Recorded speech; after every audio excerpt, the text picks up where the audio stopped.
I'm Dion Cheney. Stacy has the night off. Local projects will be seeing visits from state lawmakers to make their case for bond funding this week. Aaron Stuvey has more with what lawmakers would like to see from their visits and how project leaders view the opportunity. Members of the state legislature are spending this week visiting project sites around Minnesota in hopes of gaining information to put together a new bonding bill. Thursday will see lawmakers visiting a number of local areas such as Fairmont, Blue Earth, Louisville, Lake Crystal, North Mankato, and New Ulm, among others. And lawmakers say that the bonding tour is an important opportunity to get a closer look at the projects whose funding will be voted on in the coming months. It's really cool to go around and see the different projects. We were in New Auburn yesterday, population 411.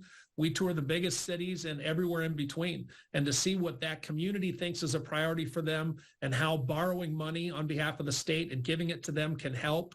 It's a pleasure. For supporters of the projects, the tour is an opportunity to showcase their ideas to get funding that goes a long way in getting the projects off the ground. The Lake Crystal Rec Center has been fundraising for an expansion project for several years now, and the project is about 1/3 funded. Project leaders say that receiving half of the necessary funds through a bond would allow them to put shovels in the ground almost immediately. When you look at this facility, you think, how does a city like Lake Crystal have a facility like this? A city of 2,500 people.